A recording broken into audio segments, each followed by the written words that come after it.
Thriving in Babylon is the fifth book that I have read by Larry Osborne.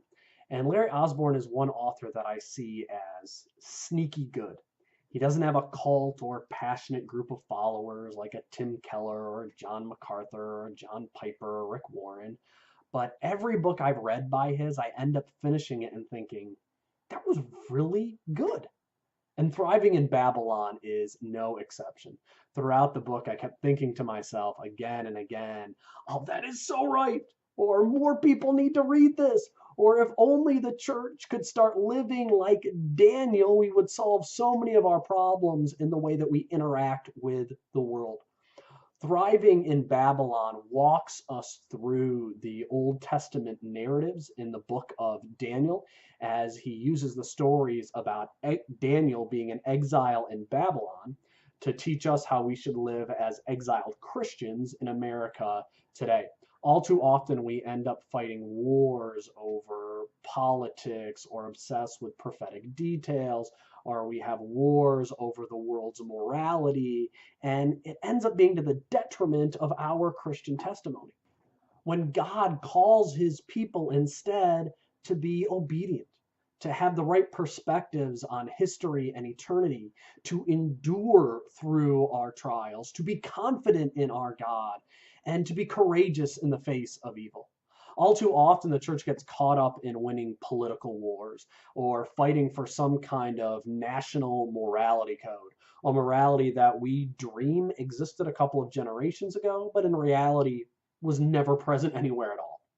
Thriving in Babylon is thought-provoking, challenging, and a joy to read. This book is a great example for pastors on how to write a sermon series that takes a church through Old Testament narrative passages. But primarily, this book is written for the man or woman in the church who desires to live for God on a daily basis, but can't seem to figure out how in our chaotic modern world. And this book is also at the same time for the Christian who is fighting and dying on battlefields that God never wanted you to fight on to begin with. Daniel was thrown into the lion's den because he was a man of passionate and consistent prayer, not because he was fighting with the Persians to get them to establish the Mosaic law throughout the Persian Empire. There are so many good quotes in this book, and I love what he had to say about end time prophecies. If you haven't noticed, there's not much of a market for old prophecy books. That's why I stopped making end time predictions. I've quit trying to explain what I don't understand. I know Jesus is coming back. Of that I am quite certain. But as to exactly when and how he will work out all the nitty-gritty details, I'm a bit foggy.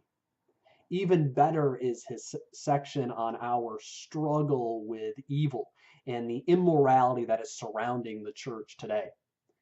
He, Satan, doesn't gain a foothold when we participate in, hang around, or touch something that was once his. He gains a foothold when we sin. Evil is not some sort of contagious disease, it's a conscious choice. We don't have to worry about being accidentally contaminated. Larry Osborne has some amazing insight to allow us to see where we have gone astray in the church in some of our common teachings on the end times or how we interact between church and state. And then he points us right back to the Bible.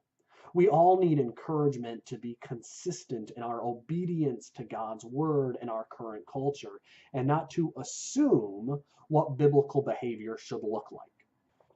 I recommend this book for anyone who is trying to juggle their Christianity in a world where the lines between the sacred and the secular have been blurred and they are gone altogether, or someone who is pulled 100 different directions in our culture wars in America today.